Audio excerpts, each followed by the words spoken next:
रोहा तालुक्यातील इंदरदेव धनगरवाडीत 6 मार्च रोजी लागलेल्या वणव्यामुळे तब्बल 44 घरे, 15 गोटे, एक शाळा व वनसंपदाचे मोठ्या प्रमाणावर नुकसान झाले होते। ही भयानक परिस्थितीची माहिती संपूर्ण राज्यात बातमी पसरली असल्याने सोमवार दिनांक 10 मार्च रोजी धनगर समाजाचे नेते आमदार गोपीचंद पडळकर यांनी 3 किलोमीटर चालत जाऊन स्वतः इंदरदेव धनगरवाडी ग्रामस्थांची भेट घेऊन प्रत्यक्ष पाहणी करून परिस्थितीचा आढावा घेतला।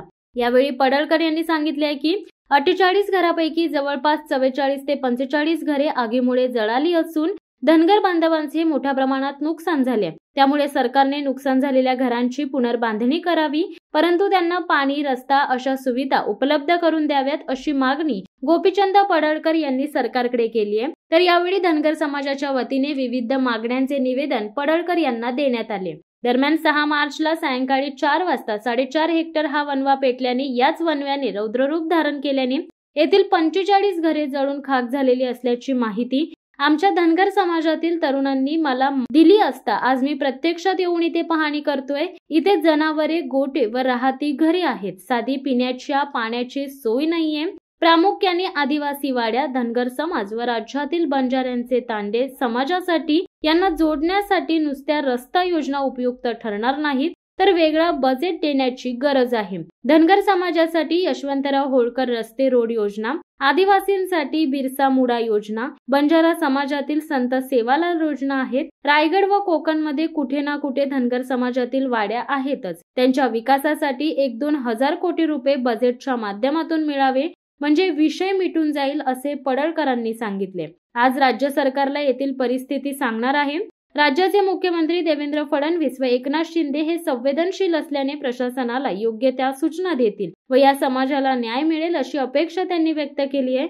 तसेच या रायगड जिल्हा सर्वपक्षीय यांनी इंदरदेव धनगरवाडी येथील समाजाच्या पाठीशी राहिले पाहिजे असे आवाहन पडळकर यांनी केले। यावेळी भाजपा तालुका अध्यक्ष अमित घाग, भाजपा युवा मोर्चा जिल्हा चिटणीस नरेश कोकरे, धनगर नेते रामभाऊ केंडे, शिंगाडे अध्यक्ष देशमुख व आखाडे यासह ग्रामस्थ उपस्थित होते। 6 मार्चला सायंकाळी 4 वाजता जो वणवा या परिसरात पेटलेला आहे त्या वणव्यानं रौद्र रूप धारण करून दामनसई इंदरदेव धनगरवाडा इथली 48 घरापैकी 2-4च मोजकी घरं राहिलेत। बाकीची सगळी घरं ही जळून खाक झालेली आहेत। आणि तेव्हाही इथून आमच्या समाजातील मुलांचे मला फोन आले, तेव्हा मी माननीय मुख्यमंत्री महोदयांच्या कानावरती ही गोष्ट घातली। नंतर आज मी इकडं भेटीसाठी आलेलो आहे। इथं आल्यानंतरची परिस्थिती अत्यंत भयानक परिस्थिती आहे आणि पिढ्यानपिढ्या इथं लोक राहत आहेत। जनावरं आहेत, त्यांची गोटे आहेत, राहती घरं आहेत आणि वणवा इतका पेटल्यानंतर जवळपास मी इथं माहिती घेतली आमच्या सहकाऱ्यांच्याकडून 4-4.5 हजार हेक्टरमध्ये हा वणवा पेटलेला आहे। सलग 8 घरं आहेत। या लोकांना अगोदर तुम्ही सूचना देण्याची आवश्यकता होती। इथं येण्यासाठी साधी वाट पण नाही आहे। आता आम्ही 2-2.5 किलोमीटर चालत इथं आलो। आता एकदा आम्ही आलो, रोजच लोक इथं चालत येत आहेत। पिण्याच्या पाण्याची सोय नाही। 4 महिने उन्हाळ्याची परिस्थिती असल्यानंतर पिण्याला पाणी नाही म्हणून लोक खाली जातात, परत 8 महिने इथंच राहतात। आणि म्हणून प्रशासनाकडे आणि सरकारकडे आमची विनंती आहे। मी आता इथून गेल्यानंतर माननीय मुख्यमंत्री महोदयांची भेट घेणार आहे की इथं जे इंदरदेव धनगरवाड्यामध्ये ज्या घरांचं नुकसान झालेलं आहे त्या घरांची पुनर्बांधणी सरकारनं करून दिली पाहिजे। त्यांना घरं व्यवस्थित करून दिली पाहिजेत। इथं येण्यासाठीचा पक्का रस्ता असायला पाहिजे।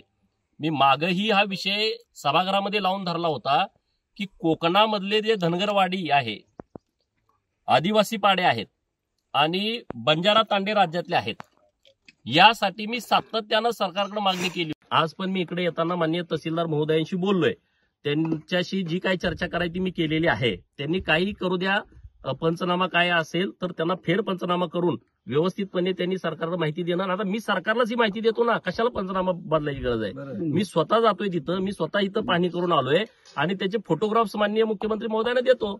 आणि देवाभाऊ हा संवेदनशील नेता आहे। एकनाथ शिंदे साहेब संवेदनशील नेते आहेत की ज्या कोकण विभागामध्ये नेतृत्व करतात। त्यामुळं ते योग्य सूचना प्रशासनाला देतील, त्याबद्दल तुम्ही चिंता करण्याची आवश्यकता नाही असं मला वाटतं। खरी आहे, पण इथल्या लोकप्रतिनिधीने इथं येण्याची आवश्यकता होती। मला त्यांना टीका न करता मला त्या सर्वांना विनंती करायची आहे की तुम्ही सर्वांनी या विषयामध्ये लक्ष घाला, कारण बाका प्रसंग हा इथल्या इंद्रदेव धनगर वाड्यावरती आलेला आहे आणि त्यांची विचारपूस करणं, त्यांना आधार देणं आणि त्यांना आपण जर अधिकाऱ्यांना सगळ्यांनी जर सूचना दिल्या तर व्यवस्थितपणे यातनं मार्ग निघू शकतो.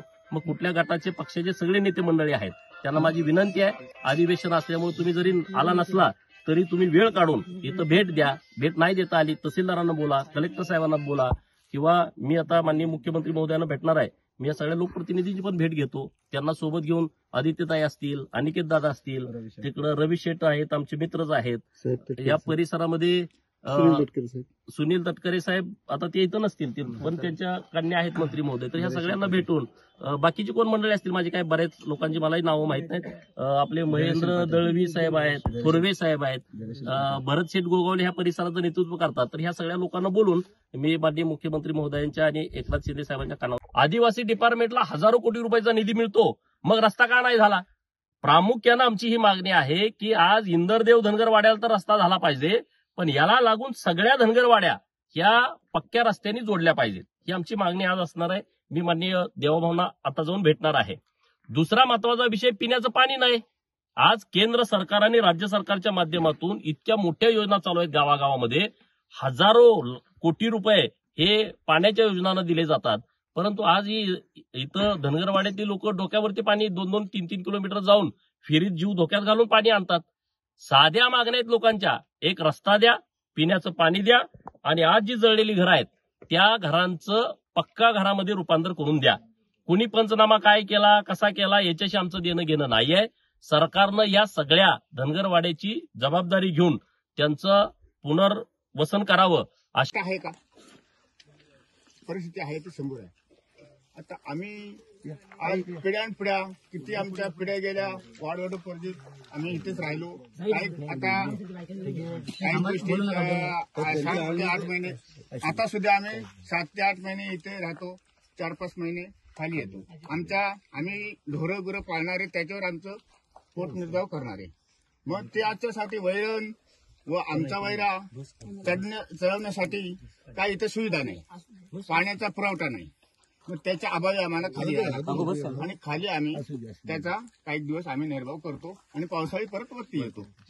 हा, अशा परिस्थिती आम्ही इथे राहत असताना आमची माहिती पुरवली की इथं पंचनामा करताना पण ते सांगितलं आणि त्यांनी बघून सवरून काय आमची माहिती जाते की तिथं राहत नाही, तिथं काय नाही.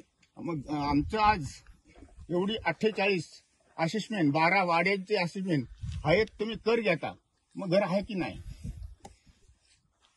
असेसमेंट घरपट्टी तुम्ही घेता, कर घेता, म्हणजे घर आहे की नाही?